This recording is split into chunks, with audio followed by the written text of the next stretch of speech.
Bismillahirrahmanirrahim. Assalamualaikum warahmatullahi wabarakatuh. Perkenalkan, nama saya Bayu Kurniawan, NIM 2018-012071 dari kelas B.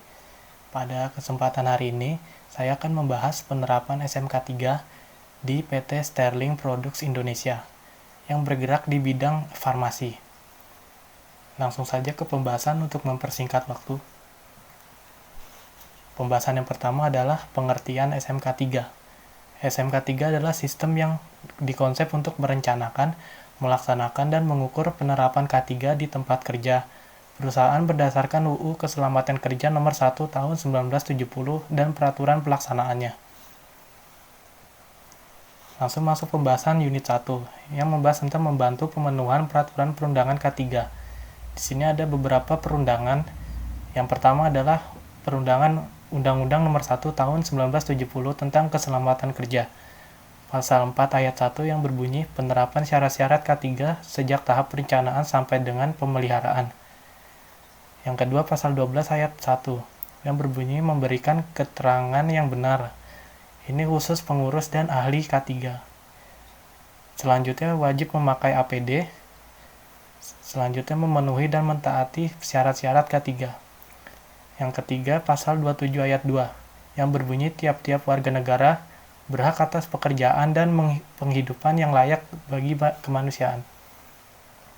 Masih unit 1, Undang-Undang Nomor 13 Tahun 2003 tentang Keselamatan dan Kesehatan Kerja. Pasal 86 ayat 1, yang berbunyi setiap pekerja atau buruh mempunyai hak untuk memperoleh perlindungan atas 1. Keselamatan dan kesehatan kerja, 2. Moral dan keasusilaan, 3. Perlakuan yang sesuai dengan harkat dan martabat manusia serta nilai-nilai agama. Yang kedua, pasal 87 ayat 1 yang berbunyi setiap perusahaan wajib menerapkan sistem manajemen keselamatan dan kesehatan kerja yang terintegrasi dengan sistem manajemen perusahaan. Selanjutnya unit 2 yang membahas tentang membantu penyelesaian masalah K3 di tempat kerja. Rencana-rencana penyelesaian masalah K3 dan secara efektif mengkomunikasikannya kepada pekerja. Yang pertama, menetapkan syarat dan ketentuan manajemen K3. Yang kedua, memberikan sanksi apabila ada pelanggar. Metode formal dan informal untuk mengkomunikasikan temuan penyelesaian masalah. Yang pertama, mengadakan rapat atau meeting kepada pihak terkait. Yang kedua, memberikan dokumen hasil pada proses penyelesaian masalah K3. Catatan tindakan penyelesaian masalah K3. Yang pertama, membuat peringatan tentang syarat dan ketentuan K3. Yang kedua, memberikan sanksi atau hukuman apabila melanggar. Unit 3, membahas tentang partisipasi dalam proses konsultasi dan komunikasi K3.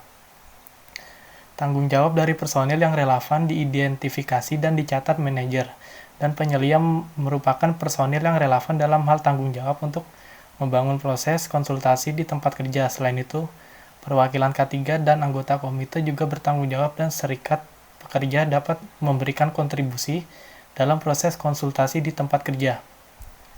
Yang pertama, pihak terkait di tempat kerja yang terlibat aktivitas K3, prosedur untuk melaporkan bahaya dan membangkitkan kesadaran. Yang ketiga, memberikan informasi tentang syarat dan ketentuan K3. Yang terakhir, ikut serta dalam menyampaikan pendapat pada saat sosialisasi.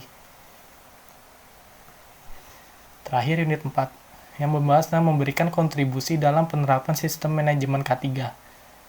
Prosedur kontribusi untuk memenuhi ketentuan mengenai kontribusi dalam penerapan sistem manajemen K3 di tempat kerja dengan proses formal dan informal untuk mendapatkan informasi terkait sistem manajemen K3. Ya, mungkin cukup sekian yang dapat saya sampaikan pada penerapan yang membahas tentang penerapan sistem manajemen K3. Apabila ada kesalahan dalam pengucapan, saya mohon maaf. Terima kasih dan salam.